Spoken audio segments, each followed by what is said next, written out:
she didn't finish her training, so she's not a clinician. She's built a business around health, but she doesn't treat patients. She doesn't interact with people on a clinical level as a physician. There's just a stark difference. And he's right. There is a lot of money in this space. There's a lot of venture capital money. The whole MAHA movement is drowning the people. The leaders in the MAHA movement are drowning in venture capital money. So there's been a big controversy over the Surgeon General, Cassey Means. And some people in MAHA, it's been a real split in MAHA. Some people love Cassey Means and Talley Means, and I was certainly one of those people who boosted their message about how, you know, the corruption inside the medical field in general, and how our food is poisoned, and how they're never taught about nutrition and all that stuff. I found it to be fascinating. But you tweeted this out, which was you said there's a difference between healthcare clinicians and healthcare entrepreneurs. Level's co-founder, Sam Korkos, describes how Cassey Means was groomed to become an influencer. And here's what he had to say about how she seemingly came out of nowhere to have best-selling books and on every podcast, and now the Surgeon General. Okay, I want to talk about one of my favorite things that you guys have done. We talked a little bit about this before, but basically you decided to turn your co-founder into an influencer. It was like a conscious decision. Basically, you decided to turn your co-founder into an influencer. It was like a conscious decision that you made. Yeah. And then you actually pulled it off, and like it worked. It's really rare to see someone sort of intentionally build one of their co-founders up into an influencer and then actually have the content like chops, I guess, to make that happen. So why did you know so early on that was going to be something that you wanted to do, and also that you could do with the limited resources that an early stage startup has? We knew that this was achievable in our category. So within the context of health and wellness, this is a thing that already has a pretty established pattern for people who are influential, who are trusted, who people follow, and who people listen to. We're not trying to invent a new category. This is already a very large category with a lot of people who have done this very successfully. And so Cassey happens to enjoy it, and she's really good at it. So she started doing it. She got a lot of practice in. Eventually, she just became absolutely exceptional at it. And so we put more resourcing into it, building up her personal brand, building in that distribution, and it worked really well. And so what is your conclusions from that? Well, yeah, I mean, she didn't finish her training, so she's not a clinician. She's built a business around health, but she doesn't treat patients. She doesn't interact with people on a clinical level as a physician. There's just a stark difference. And he's right. There is a lot of money in this space. There's a lot of venture capital money. The whole MAHA movement is drowning the people. The leaders in the MAHA movement are drowning in venture capital money. I put a tweet on it last week. I can't remember the total amount, but it's a huge amount of money. And that's fine. I just think that as Surgeon General, we could do better. We get somebody who is highly credentialed, who has finished their training, and I agree. I have nothing wrong with their message. And I've said that. I have never spoken to Cassey, but I've spoken to Callie a lot. I agree with their message, but they don't agree with ours. They will not go on record saying that there's a harm in the COVID shots. They didn't speak out during the pandemic. If you go back and look at what they were doing there during the pandemic, it was all surrounding their business. They weren't treating patients, and they weren't speaking out. And if we're going to rebuild trust, or try to, I don't know if it's possible, then, bringing somebody in who's very, that's trustworthy and has a proven track record, I think would go a long way in helping that. So you why do you think she ended up there? I mean, if she, why don't we have a more credentialed person? Why don't we have somebody who is a clinician who finished their training? Why would they bring in some sort of this, influencer who isn't a clinician? Why wouldn't, I mean, there's got to be tons of people out there that are more qualified per se. Well, I can't read Trump's mind or Kennedy's mind. I mean, to me, it seems a little bit style over substance, but I think you can have style and substance. Yeah. I mean, she's very articulate, and from what I understand, she's very likable, and that's great. But it just seems like we could also get somebody with all the credentials as well, and somebody with a great track record who spoke out during the pandemic.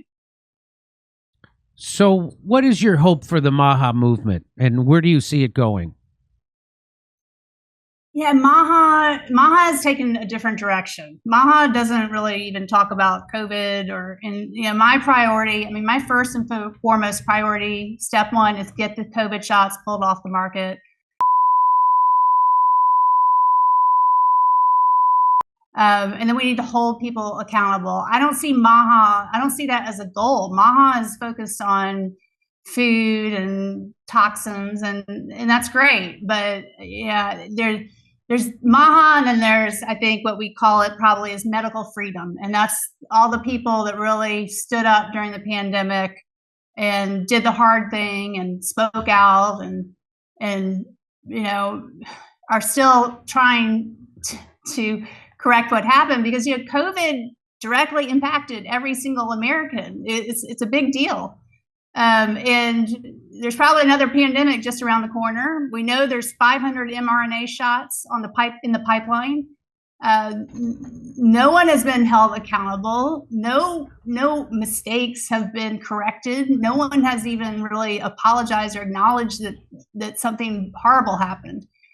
And no one trusts the healthcare system anymore. And so if the goal is to restore trust in our healthcare system, then we got to do something other than just sweep it under the rug.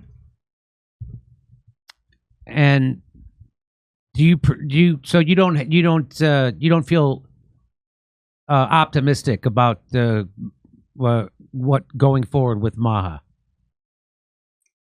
I think MAHA will still do what it's doing and be fine. I just hope that the medical freedom movement can continue to grow. I mean, and get our voices out. And I appreciate you being part of that and continuing to talk about COVID, because I know everybody is sick of it.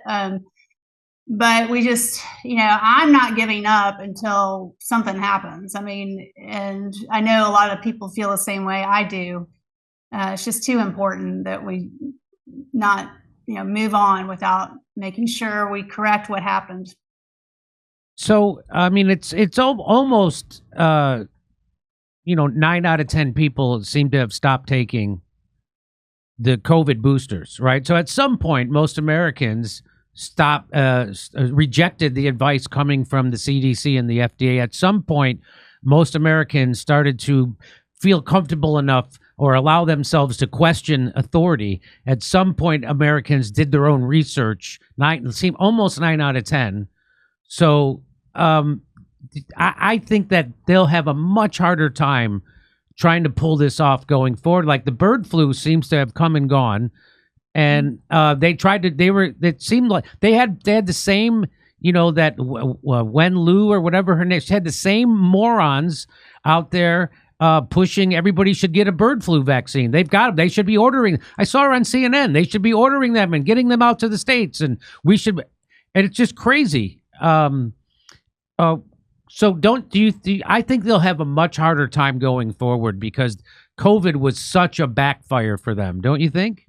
Yeah. But what if there really is a legitimate threat in the near future? I mean, then what? Yeah. What if they actually create something really deadly, which is what they're working on all the time. Right. Yeah. So there's a good chance that they might just go ahead and create something as a bioweapon, which is, most likely where COVID came from, a bioweapon that was created in North Carolina, not in China, as everybody thinks. Well, it's certainly not a wet market. It certainly didn't come from nature. It was certainly funded by Dr. Fauci, and it was because of, at least Trump has rescinded the gain of function research is not going to be funded by the government anymore. Isn't that a big step? Yeah, it's a step. Yeah, it's not enough, but it's a step. I'm trying to be positive. Well, I really appreciate you coming on, and I wish you luck in this bogus prosecution against you. Please keep us informed. We'll be looking out for you. And, good luck in your practice treating people who are injured and helping people with sleep. Boy, I've been going back and forth with the sleep. I quit smoking pot about 2 years ago, and I couldn't sleep for almost 6 months. It was, but for some reason I didn't go back. Anyway, it's the most important thing is sleep, as I'm finding out. Certainly as you get older, that's one thing you can't skimp on is sleep. And so anyway, good luck to you. Anything you'd like to say before we say goodbye?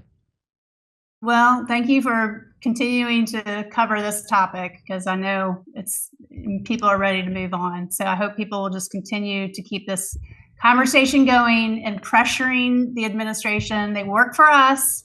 We elected them. They have the power, and we just have to remind them what we want. I travel the country doing comedy shows, and a lot of MAGA people come out to my show. A lot of people from the left and the right and everywhere in between come to my show. And when I meet the MAGA people, they're on board for pressuring Donald Trump and his administration. They're not what I experienced inside the Democratic Party. They're not protectors. They're most of the people I meet are the people who are, wedded to ideas and policies, and they're willing to pressure the Donald Trump's administration if they don't do it. So I think that's positive, and so that gives me hope going forward. And I encourage them. Most people are, they're not on board with his Middle East policy. They're not on board with his adherence to AIPAC. And people want to have their country back, run for their own. They want to be America first, and so that's I think that's a healthy sign. But anyway, Doctor, I really appreciate you coming on. You're a hero to me and a lot of other people, and continue good work. Oh, thanks so much, Jimmy. Come see us live in Los Angeles, Buffalo, Toledo, Montreal, Ottawa, Glasgow, Manchester, Belfast, Dublin, London, Liverpool, Birmingham. Go to jimmydore.com for a link for tickets.